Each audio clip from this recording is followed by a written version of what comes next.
Welcome back to another episode of We Talk Fit. With Mish and Dean. But what I do want to start with first, before we go into this week's talk, is last week when we talked about ego lifting, and we went into where you saw me with my client looking for the deadlift. I had lots left in the tank. The reasons why we didn't push and continue and stuff like that. I trained that client again today, and we pushed and hit 3 sets of 3 at another 10 kilos heavier than what we did last week. So there was the PB. We just waited a week for it. Nothing went wrong. Everything was safe. Now, it's not to say everything always goes that way. Yeah. But like I say, it's knowing when to pull the trigger. How he was feeling in the warm-ups and everything else as well. Yeah. So it was there, but we just erred on the side of caution for another week, and we got it in the end anyway. Yeah, which is exactly what we were sort of talking about. A little less risk. Safe. Yeah. Beautiful. That's cool. awesome. So we'll start with a positive one. Yep. Go on, then you fire away. So a little bit on nutrition, basically. So,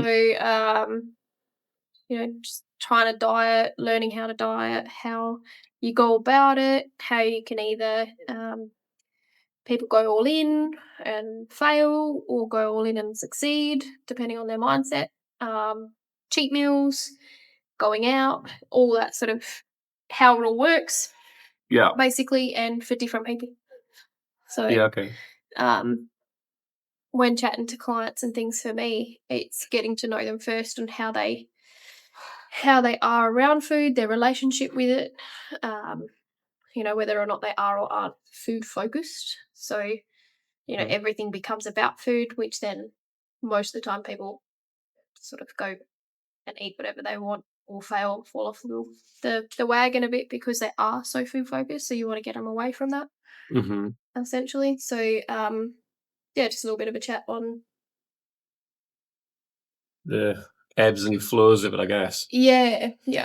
Yeah, I mean, I like the way that you, I always kind of, when we're in conversations with people in here or whatever, and both of us are present, I always listen to the way you explain things with food, because first of all, I like your knowledge on it. And then second of all, I like the way that you break it down for people.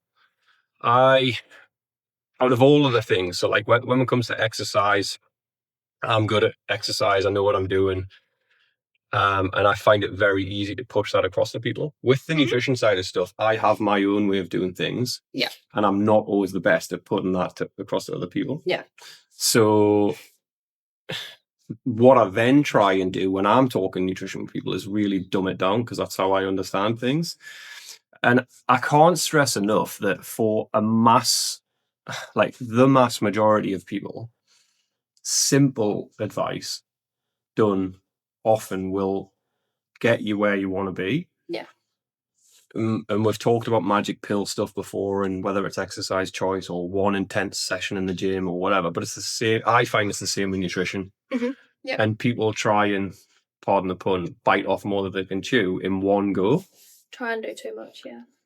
So would you say change too much in one? Yeah, there's a couple of things. So there's that side of it, and then there's probably, I always look at someone's relationship. So has someone got a horrible relationship with food, in the same sense that they might have a horrible relationship with their body or with training or with a certain exercise? Or that's how I coach. So I always look at that and go, because if somebody's got a horrendous relationship with food in general, and they look at the gym as a punishment for what they're eating, I don't want to give them a complex where they're worried about calories. Yeah. And I know that you've used that a few times, and I've heard you say that a few times. I love that, because then people become even more obsessed with calories, and then it's just, you don't want to live like that all the time for most of the population. Yeah. Obviously, if you're doing a bodybuilding show or something like that, yes, okay, you're going to have to be pretty obsessed with making sure that your calories are right and all your macros are right and you're having the right amount of grams. But that does not fit in normal. Like, oh, normal don't know. Yeah, as much as it does for that sort of training and goal. Um, but being able to sort of pull yourself back, still be aware of what you're eating, still be aware of the calories, but not actually be absolutely focused on that. For most people, doesn't work because when you have a person who's new to nutrition, learning about it, it's so overwhelming.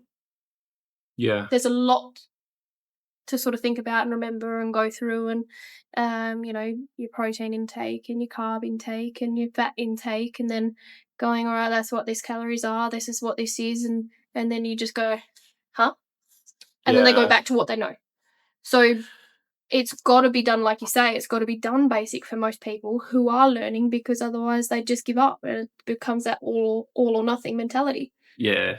It's like if someone has, oh, like if generally speaking, let's just say they're overeating by, I don't know what the average, like let's just say they're overeating by 300 calories a day. Okay, Mhm, I'm just picking a number out of the sky. So we need to look at, and they might go, okay, well, I've made this commitment and this is my goal. And that's absolutely amazing that they've got this goal now. mhm, That's the most important thing. But like they want, like you said, they want to look at the numbers of this macro or the quantities of this or nutrient timing or any of these things. And it's like, those things are important, but not first. To me, mhm. if there's simpler things that can be put in place, and I'm going to be boring as crap here and say consistency. If there's any elements of consistency we can add first, I'm always going to add them before I go, oh yeah, that supplement's amazing, or that you should stay away from that Big levers, food, or small big levers. levers, small levers. So yeah, I mean, obviously, it's best thing to do is speak to someone that kind of half knows what they're talking about. But just please don't think that it has to be perfect. Yeah. If you can get a perfect day of nutrition and fuel into your body and things like that, amazing. But is that going to happen every day? Because even for the most elite athletes, you go and watch your favorite athlete, and I'll guarantee they're not eating perfect. Mhm. Not every But single they day. know when they can get away with some things, they know what they can eat, and they know, like I say, the timing of um, certain types of food. Yeah. Yeah. And they're also training at such an intense level that things are very different from like a general population person that isn't going to be working at that intensity. Um, so yeah, big levers first. I would say, Mhm. if you want to flip it on its head and go, what are you doing not so good or poorly consistently at the moment? And then that's the first thing that we're going to Yeah. tackle. Yeah. So before we start thinking about positive thing, like as in what are we going to bring in, or is it Add. calorie counting, macro portions? What are we doing at the moment that's consistently not so good or not taking you towards your goal? Mhm. We literally just had a chat with someone. We Yeah. went and grabbed a coffee, didn't we? Yeah. And had a chat exactly about that. Mm. He sort of looked at us and obviously wanted a bit of advice. Said he was really struggling with, he's made the choice that he wants to lose some weight, get in better condition, but he loves going out with his mates and having beers. Yeah. We all love going out with our mates and having a treat, whatever it might be. It might be going out for a sugary snack or going out for fast food or going out. It is what it is, right? And they're always going to come up. And I said to it, and he goes like, how do you do it? And I said, well, it's like, for a while, it's a constant conversation with yourself. Do I want this thing right now, this whatever it might be, pint of beer, more than I want my goal? And you might only win that conversation for 5 minutes, and you might have to have it again in another 10 when somebody offers you another pint. Another, yeah. But it's going to take your ability to want the other thing more. That goal's got to be big enough that you want it more than your immediate satisfaction of the pint or your immediate satisfaction of the chocolate cake or the pub meal, or depending on what you're getting at the pub. Yeah. Yeah, that goal's got to be bigger and mean more to you essentially than that And than gratification. In like a 5-minute conversation, we'd worked out that I think he said he was having like a couple of pints 3 times a week. And then obviously if you went out or whatever, and we worked out he's having like a full day's worth of calories in beer, Mhm. which is empty calories that your body's not going to use for anything productive, on top of his regular daily intake of food. Mhm. So if like, it's going to sound harsh, but the reality is, if that's what you do to your body, what is you know what the result's going to be, Mhm. and there's going to be a choice to make with, do I want that more than I want the other? And Yeah. yeah, I think even if it's a 5-minute win with that conversation, you're going to have to keep having that till you go a week before you have to tell yourself, before Yeah. you go a month before you have to tell yourself, no, I'm on the right path. Yeah, I'm doing what I want. Yeah. It matters more than that. Yeah. And if you can't have that answer to that conversation, Yeah. You got to be pretty harsh with yourself sometimes. macronutrients ain't going to matter a shit. Mhm. They're not. Yeah. And at no point did either of us say that beer's bad, No. this food's bad, that food's bad. No, not at all. You said exactly like because it was I'm having sort of meats most days or whatever, and then having either some pasta and chicken or rice and chicken or whatever for dinner. And your words were, "Don't be scared of carbs," like because a lot of people are. A Yeah, lot of well, people I know still how are. active he is. Yeah, I know you need it. busy manual job, plays soccer like multiple times a week. So I know how active he is. So he Mhm. needs fuel. Yeah, You don't want to train your body to operate and start storing fat because it's unsure when it's going to get its next meal, sort of thing. Because that's what the body will do. It'll panic and well, start holding on to stuff. our bodies are made for survival. So like, you'd have a big meal. You'd catch your way back when catch your dinner. You eat it, but you don't know when you're going to get fed again. So your body tries to keep as much of it as it can because it's wants to stay in a stable place. Essentially, wants to stay in homeostasis. So when you're doing that to yourself, that's when your body's going to be trying to hold on to everything as much as it can, and not because we've got so much food availability now. Our biology body still wants to sort of do that, but we can get a meal easily by just going to the shop. Yeah. It never used to be like that. So it's a lot easier to hold on to body fat and I've not be had that aware of what you're doing. conversation multiple times with people, like when they want to pull calories from their diet. And I keep saying, but if if you're I don't know how. I mean, I would imagine, obviously, being in the industry, it's just as common with you as with me and clients and friends and family. A lot of people are under eating. A lot of people are under eating, and that's as big a problem as overeating. Mm. If you're Trying to if restrict too much. yeah, and if you just aren't eating enough, and if we'll at some point come to the types of food, but your body will basically just go, "Holy crap! When are you going to feed me again? I'm going to store a load of this in case it's a day before you feed me again." Mhm. So don't think that just starving yourself is the answer either. No, no, I do get that as well. I've had that before. I've had a very interesting conversation with a client, and it was probably a little bit harsh and things as well. And they were trying to stick on 11 or 1200 calories. She was taller than me, um, and things as well. So her height, weight, and everything meant that probably around a 1500 calorie minimum would have been all right. Anything sort of below that 1200, which is what she was trying to do, to 1100. Big and deficit there. and she's like, I'm not losing anything, I'm not losing anything. I'm like, all right, look, I want you to go a week, 1 week, 1500 calories, nothing less, Yeah. every single day. That's it, clean foods, blah blah blah. She knew how to count it, she'd already been doing that, so we'd gone Yeah. into that side of things. And she's like, no, that's too much, that's too much. And so she did. So she went and did the 1 week at 1500 calories, and she dropped 2 kilos. Yeah. Stayed as active as what she was doing. She wasn't doing any more physical activity or anything either. So she was training twice a week, and she was going for 30 minutes a day. wasn't doing anything else, didn't increase any of that, but we bumped her calories up and she dropped. Yeah. I think on that conversation, when I'm talking with people, it's smart or not, I go the whole like metabolism works a bit like a furnace. It's a bit like a fire that's just burning in there. And if you want a fire to burn hotter and harder, you throw more fuel on it, right?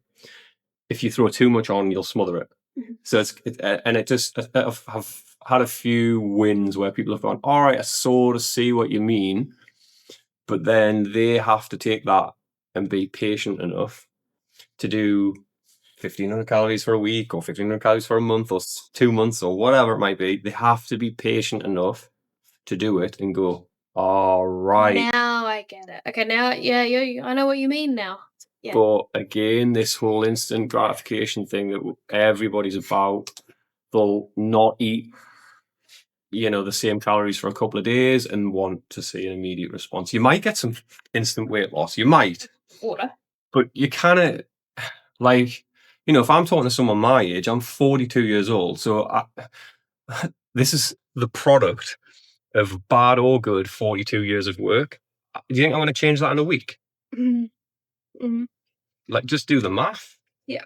And Yeah. yeah, so I have that conversation a fair bit too.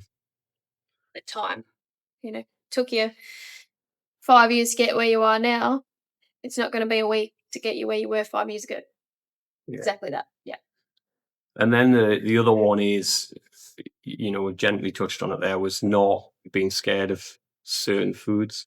Oh, We so there's two parts of this. One is we've never said this food's bad, that food's bad, this drink's bad, whatever, right? There's perhaps better choices than some things, and there's perhaps some things that aren't going to be a net positive. It still doesn't mean they're bad. no. So if your general consistency somewhere, you can be allowed treats and things. They're not going to, but there's a difference between having a treat and then having a 10-hour bender with the boys on a weekend and having a 2 days worth of calories in 5 hours. Yeah, exactly. Like, Yeah. Yeah. it sounds harsh, but what do you want more of? So, and if you want the other, that's absolutely fine. I don't give a shit. All power to you. But also, don't tell me that you're doing everything you can, because you're not. Yeah. If that's the case, Yeah. I don't care. I want you to be happy. I want everyone to be happy in what they're doing. Yeah. That's the porkies that you get when you. So I'm doing everything right. I'm doing this and I'm doing that. It's like I'm having this food, that food, and I'm doing this activity, and I'm like, okay, cool. And then what did you have for that meal? If you said you went out with friends, what'd you have? Yeah, Oh, I had this, this, and this. Oh yeah. Then I had um 2 cocktails. Oh, oh yeah. And then I had a cake as well for dessert. Oh, then I had. Okay, there yeah. we go. Right. But So, are you every part of doing that, everything, yeah, or are you forgetting about all those little add-ons that yeah, you just remembered then? So it's yeah, like you say, it's consistency and actually being honest with yourself. yeah. And if you Yeah, can't be honest with yourself, there's no chance of it working with like a coach or a long-term goal, yeah. even if it's not As guided by a coach. yeah. And it's never gonna be any judgment or anything, and that's what I've always sit down with clients and stuff for nutrition, and there's no judgment at Not all. at all. It's not about Um, that. it's and I say I can't. I want help with my nutrition. It's like, okay, cool. I want you to do like a 3-day recall, or a 3-day food diary, so they write it up as they go because recalls are sometimes you forget things. Um, and I said, I want you to just eat like you normally do. Don't change anything. Just exactly what you would normally have in the next 3 days. Write it down, track it. We'll have a look at it. Um, and then, I said, be honest though. Yeah, Be honest with yourself. Be honest with me. There's never going to be any judgment, but I can't help you if you lie, omit different things that you're eating, or change what you're eating, because there's yeah. no Because point. all of a sudden you're tracking it, so now you're doing it, which is what you want down the line. But that's not going to enable you to have an honest look at it. Yeah, and so most people seem to get better results through that Yeah, way. But yeah, sort of being honest with yourself, basically, with what you are eating, what you are doing, and what goal you actually do want to hit and everything as well. So I mean, with the like fast food stuff, like just to show, like I mean, people that know me personally will know my kryptonite is like potato chips and stuff. So I can demolish family bags of potato chips. Fond of a pizza now and then. Like, there's not like I got in the right, you don't leanest. cut it out. No, well, I don't. I'm not stopping it. And like the leanest I got in my life as an like adult that was performing well, I was still having like the family takeaway Friday night, lollies, pizza, probably a Hmm. ginger beer to wash it down, and a family or even party size bag of potato chips. Now, I'm not trying to advertise that those are all good things Hmm. and say to people, go out and do this and you can get lean. But I am trying to say that you can get a load of things right and still have treats. And if there's enough things right, the ledger's always going to be in your favor. Yeah. But people will get maybe a couple of things right and think they can then afford the other, and it's throwing the scales the other way straight away. Yeah. And then the other one I add to it is I do have a bit of a problem when people say, but it's easy for you. Because it isn't. Because it isn't. Like, I've got a wonderful, like, you know what I mean? Like, we're very Yeah. grateful, typically grateful people. I have a whinge as just as much as anyone does, but generally speaking, I'm very grateful. I have a very busy work life, very early mornings, family life, like lots going on. Heaps, yeah. Very busy. Very present for all of our members and friends, which is very important to me. I could come up with a list of excuses that would enable me to take it easy, chill, whatever. And I do that. I found the value in recovery and rest and all those things. But yeah, it certainly it pisses me off a bit, as you can tell. When people go, it's easy for you, and it's the same for like Excuses. So one of the best sayings, I think I've actually mentioned it in an episode before, was an excuse only sounds best to those who make it. yeah, that's a good one. That's a really good one. Like if you're going to make an excuse, it sounds great to you. Yeah, if it justifies what you're doing. Yeah. Yeah. So But just realistically, you look at some of those excuses and things like that, and you go, okay, cool. Let's have a look at all of this. All right, this is where you could actually do it. yeah. That's an excuse that you're making for yourself, and it sounds great for you. And some of them, some like excuses as such that they're justified and they make sense, and you're like, okay, cool, no worries. I could make heaps of excuses. Realistically, in the last couple of weeks, I probably have with uni and how busy I've been and coming to the pointy end and getting things done. I think Excuse sounds great for me, I think but you earn the right to have excuses personally. Yeah. yeah, sometimes. So I know a lot of Depend. people that always have excuses, and I know a lot of people that sometimes have excuses. And I Yeah, think there's a big difference between the two. yeah, If there's always something standing in between you, like at some point always. Yeah, you've got yeah. an option to knock it down or work a way around it or under it or over it. And if Mm, it's always in your way, yeah. have you done everything yet? Like there's lots of people are in very difficult positions with, let's call it a diet goal, through very serious issues. Yeah. And Yeah. I'm not talking food choices, those things. I'm talking, might be medical problems, physical ailments, Yeah. mental issue, like real mental health issues, that have major barriers in their way, but they're still doing what they can. They're not letting those that are very justifiable excuses, they're not letting them stand in their way. Yeah. None of which is meant to make anybody's goal sound easy. No. But there has to be an honest conversation at some point when it comes to these things, and it might be a case of finding some support and having that honest conversation with someone, Someone a that you coach, a trust. PT, a Yeah. doctor. Yeah. If it's got to the point where it needs to be a dietitian and things, where it's that bit more thorough Mhm. nutritional advice, but quite often just in your own head. Yeah. Do I want this thing right now more than I want that? Yeah. And we don't need, we want to find the best way of winning that conversation. before you start worrying about the bigger things down the And line, then or the smaller things down the line, should I say? little things that I've done for clients as well is swapping treats out. So still a treat that they love, Mm-hmm. but slightly different. So have clients that love having a little sweet treat after their dinner. That's Mm-hmm. fine. No dramas. They'd go for a biscuit and then go for another biscuit and another biscuit while they're watching TV or something like that, or um, anything like that. And then what we go is we swap it. And we go, all right. Do you like chocolate? They're like, yep. I was like, right. We're gonna get you some dark chocolate. We're gonna get you this brand or whatever that's quite nice.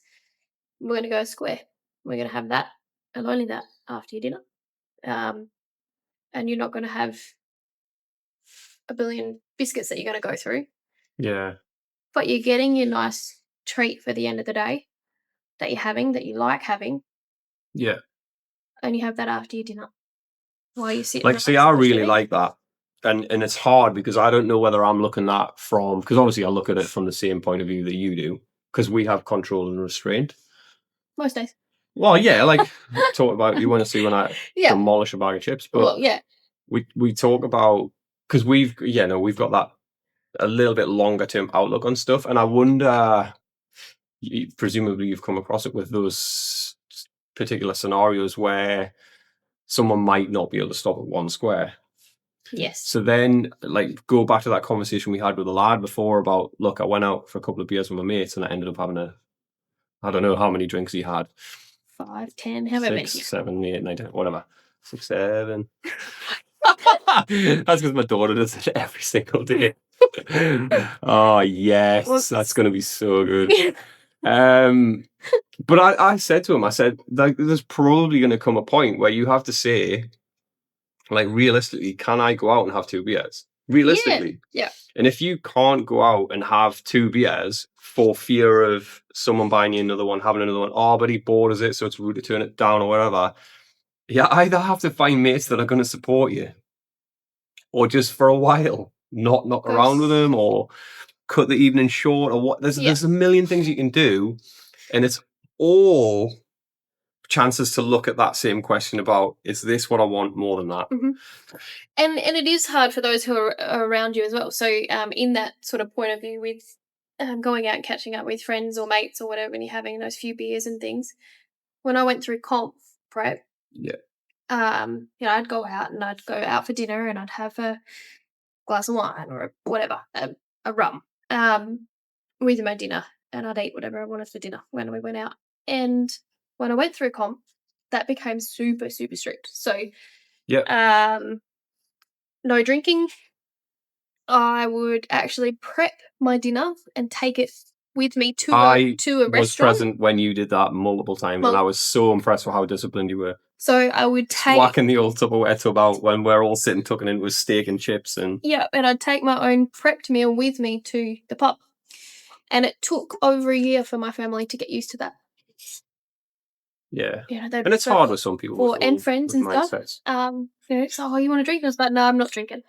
So you sure? Like, come on, like we're having drinks. Like, come and have a drink. Come and have a drink. Come and have a drink. And it's that constant no. And it took a lot of. Some people got it right away and were very supportive straight away, but a lot of people take a long time to understand that you've got some goals in place. You've got to be really strict with it. You've got to be on your A game to be able to do that. Very different, but it that peer pressure in those situations can sometimes make or break you. So like you say, where if they're not supportive, they don't understand what you're trying to do, it can become very hard. And then that mental telling yourself, I want this goal becomes even harder. Because it's not just you telling yourself, it's other people. You've got to constantly convince other people that it's what you want and it's the right thing and they need to support you, or that you would like them to support you. Yeah, like they should. You would like. I would like you to support me, not yeah. I mean, there's a big social argument there. If you are going out with these people, presumably they're people that matter to you a lot, and if people matter to you a lot, would they want what's best for you and what you want rather than what they want? Yeah. But that's a bigger. That's a bigger conversation. That's another one. That was a psychology sort of segue. Just a little bit. But yeah. So we haven't really gone into like too much depth because we don't want to be too specific with this one. I think we're going to go into more depth down the line. Yeah. But if we just use like fat loss, weight loss as a bit of a guide for this conversation, we're going to go, what, maybe, I mean, you tell me if I'm wrong, or we're going to go maybe like have an honest chat with yourself. Yep. If you've made a decision that you want to take some form of action, what am I doing consistently at the moment? So is that taking you away from your goal or taking you towards your goal? Yep. If it's a fat loss journey, there's probably your goals here. There's probably something that you're doing consistently that's just very slowly taking you away. And that's probably the best place to start. Yeah. Yeah. So it might be that you go out 3 nights a week and you reduce that to 2 nights a week. Yep. Or you reduce that to 1 night a week. Yep. And eventually you might go, okay, I can go three nights a week, but I know I'm only going to have this, or this, or... Yeah. Yeah. So would you go that way? Yeah, I'd do that. Yeah, absolutely. So you'd go, this is my goal, this is what I want. What can I change that's going to help me get there? Or, what do I need to adjust that's going to help me get a step closer? And it doesn't have to be that all-in mentality. One thing at a time. One thing at a time. Get good at that one thing. The next week, you're going to keep that one thing that you've done, and then you're going to change the next thing. And then you're going to do it again the following week. Generally that works better, like brushing your teeth and getting into a habit of brushing your teeth. You do that all the time. You've learned that from being a kid. It's just what you do. So you go, right, I'm going to change one habit. That's going to be my habit that I'm going to adjust. Yeah. That becomes a habit. You become doing that every day, every week, and no dramas with it. It's changing that and taking those steps. You sort of, to do that instead of trying to go. You want to set yourself up for success. What can you nail? Yeah. If someone comes to me and this is going to sound horrible again, but if they're, I don't know, 40 kilos overweight and they say, right, I want to get to this. Like, I'm not going to give them the diet now that they're going to be on when they're 40 kilos lighter, am I? There's just no way. Because first of all, they're going to be ill because it's going to be too much of a dramatic change. Yeah. Second of all, they're going to hate me and hate themselves and probably hate the foods that I put in there or recommend or whatever. So that's that relationship thing I mentioned. So what do? We start with that consistency thing. What can we nail that's gonna every single day that's taking you towards that? Yeah. Right. And then we do that. That's just something we do now. So now we go number 2. What's something else we can do? And then yeah. And it might be that eventually one of these things is we taking something out of the diet or the schedule or yeah. Beautiful. Was there anything else you wanted to go? Definitely want to mention this in that conversation, or are you pretty happy with keeping it general? Pretty general for that one. I think we'll go a little bit more in depth with some more nutrition later. So maybe go dive more into like bulking and cutting and a bit more specific. Yeah, be a bit more specific on the next. Yeah. Cool. Yeah. Magic. That's it. Yeah. Thank you, mate. Easy. Thank you. Out.